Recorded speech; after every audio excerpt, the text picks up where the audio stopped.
Welcome back to the top end video for the KX450. This is part 2. If you need to know how to disassemble the top end, be sure to watch part 1. Now in this video, we're just going to be focusing on reassembling the top end. All right, so now that we have all of our parts cleaned up and inspected, we need to go ahead and assemble everything. So on these parts, I'm going to use this assembly lube on these valve stems, and then just some light penetrating oil on some of these other parts like the keepers and the spring seats. We'll go ahead and start with this exhaust valve, so make sure it's going in the correct position. First we'll install the spring seat, then we'll take our new valve guide seal and we're going to apply some assembly lube to it, and we'll press it into place. You want to make sure that seal clips completely onto that guide. Once you've done that, you can take the valve and apply some assembly lube to that stem, and we'll slide it up into place. After that, we'll install the valve springs, and again, just as a reminder, the tight coils face the cylinder head. Next, we'll install the spring retainer, and we'll use our spring compressor to gain access to the keeper grooves.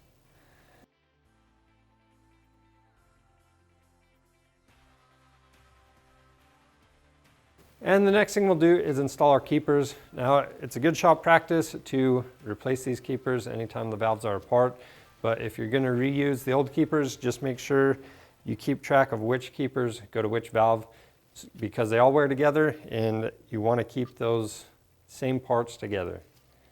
And if you do need new keepers, you can find them under the OEM diagram on our website. And then we'll go ahead and repeat those same steps for the rest of the valves.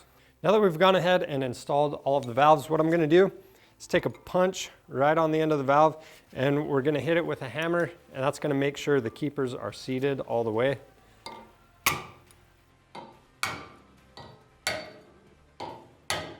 And then once we've done that, we'll go ahead, I'm going to apply some assembly lube to these shafts, and we'll install these rocker arms.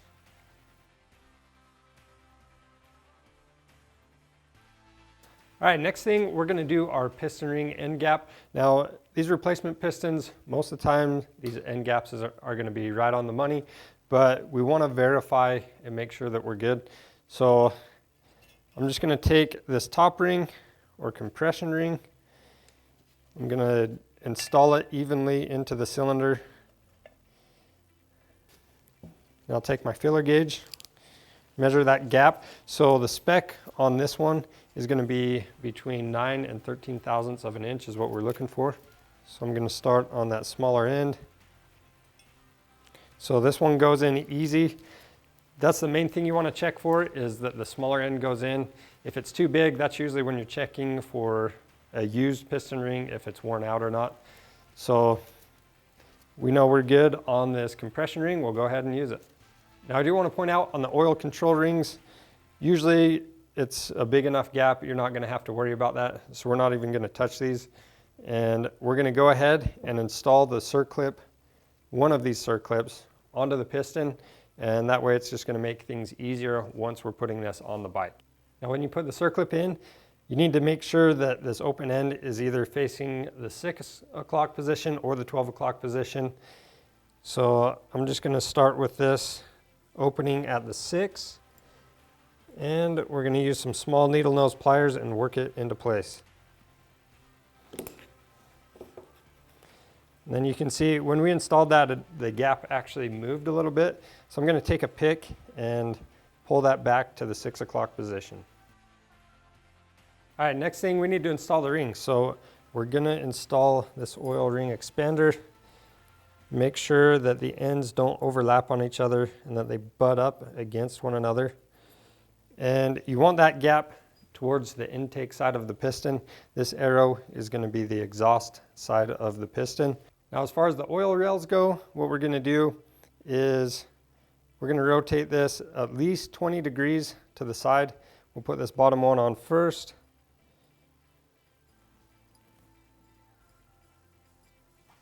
And then we'll install this top oil rail.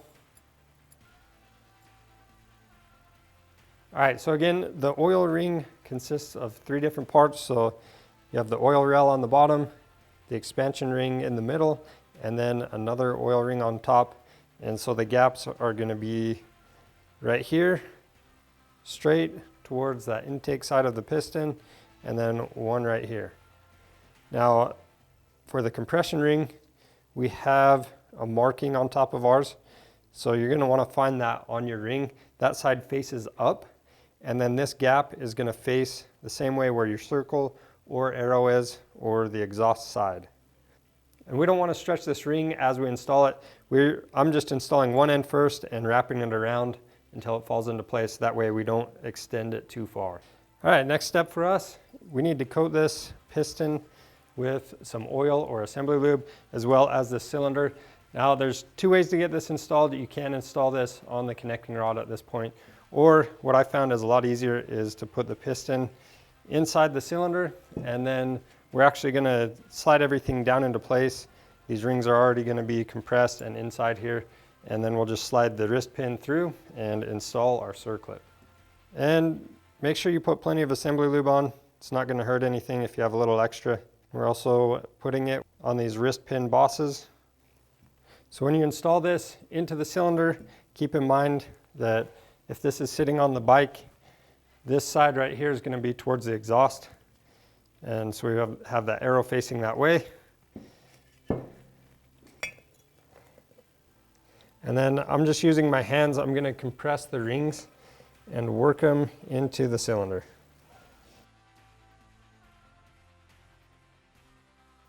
So next we'll prep this wrist pin, put some lube on it, and then I'm going to stick it into the piston, and we're just going to go about halfway in there. And when you're doing this, you know, the piston, it just barely has enough room to keep all of the rings inside the cylinder, and this wrist pin is just above the edge of it.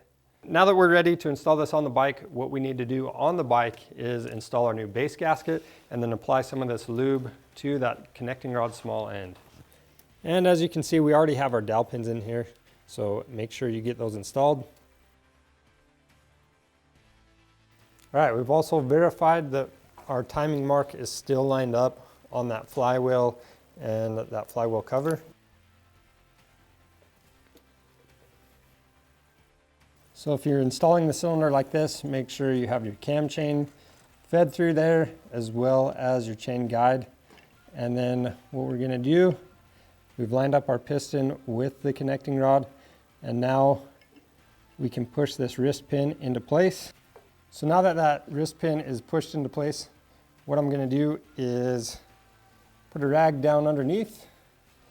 That way, if we drop that circlip, it's not going to go into our bottom end. And then installation will be the same as the other side.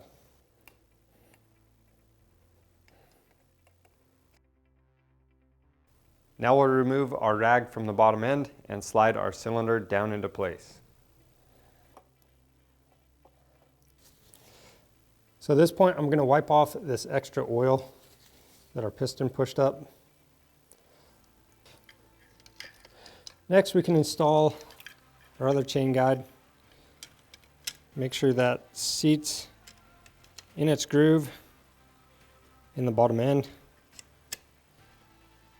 Then we can install our dowel pins and the cylinder head gasket. So after that, we'll install the cylinder head.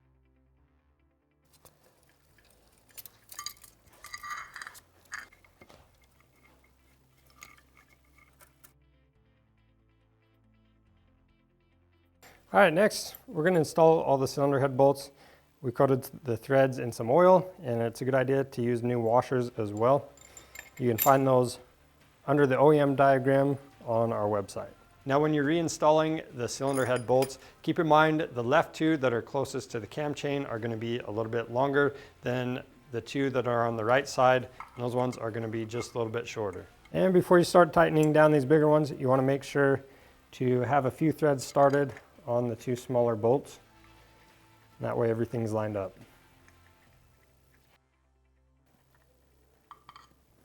Now these bigger bolts, we're going to torque them down in a crisscross pattern. So we're going to have 1, 2, 3, and 4. We're going to torque them to 44 foot-pounds. All right, now these other 2 bolts are going to be torqued to 11 foot-pounds. The next step is to install our shims in their original positions, and keep in mind if you had any measurements that were out of adjustment, you want to get those shims corrected now. If you have any questions about that, we have a separate video all about how to adjust these shim style valves. And don't forget to put a little bit of oil on each of these shims. And as we go together, we're going to apply a little bit of oil to everything as well. All right, now to install the camshafts, I'm going to start with the exhaust cam, and you want to make sure that that half circle retainer is in its place, and then verify that your timing mark is lined up on the flywheel, and then also you have that timing mark on the cam, so we're going to make sure that's pretty close to where we need to be when we first install it, and then we'll adjust it from there. So on ours we need to adjust this, so I'm just going to rotate it till that mark is right where it needs to be on that cylinder head.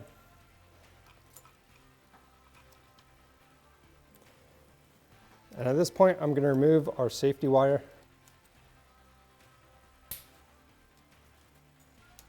Once you've done that, you'll install the clip and the intake camshaft. All right, so once you have the dot on the exhaust camshaft lined up with the cylinder head, what you want to do is count the pins over to the dot on the intake camshaft. There should be 31 pins in that space. So we're 31 right on the money, and when we pull the chain down on that intake side, both dots on our camshafts line up with the flat surface on the cylinder head, and we also have the flywheel mark lined up. So we know we're in time. Now this is really critical for the engine to run right, but another thing, if the engine is out of time, you can actually cause engine damage. So just be really careful when you're doing this and make sure it's timed right. All right, now that we have the timing marks lined up, I'm going to install our new O-ring with a little bit of grease on it, and we'll also be installing our dowel pins. Once those are in place, we can install the cam cap, and we're going to torque it down to 89 inch-pounds, and we'll follow the tightening sequence that is actually stamped on the cap. And we've also applied oil to all the bolt threads. Now that we have the cam cap torqued down, it would be a good idea to double check your valve clearance, make sure everything's still within spec. All right, next step, we need to prep the tensioner. So to do that, I'm going to press in on this locking tab with my finger. We'll push this all the way, we'll push the plunger all the way down, and then we can install a new gasket and torque these 2 bolts down. All right, so next we'll install this spring. Don't forget there's a little pin that goes in there.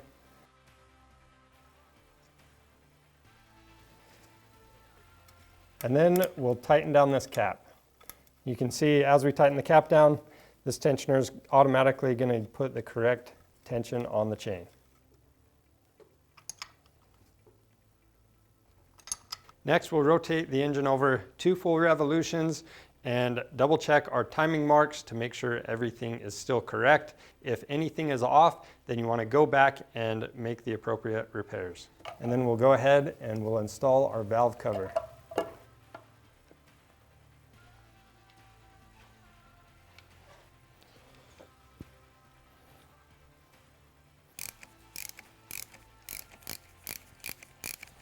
And after that, we'll install the spark plug.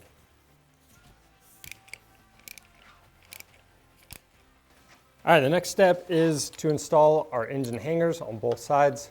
So the bigger bolt is going to get torqued to 37 foot-pounds, and the upper 2 bolts will be torqued to 22 foot-pounds.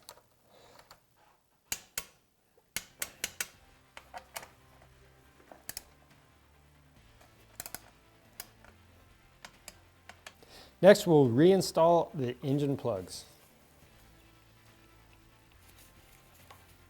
All right, now that we have the motor reassembled, what we're going to do is we're going to get all our wires routed correctly and install everything in the reverse order it was taken off.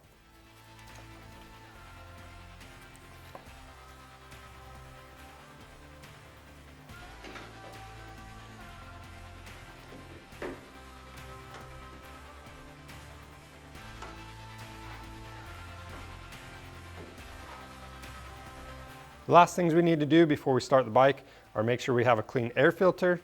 We'll fill up our coolant, replace that old oil filter, and then we'll fill the engine with oil.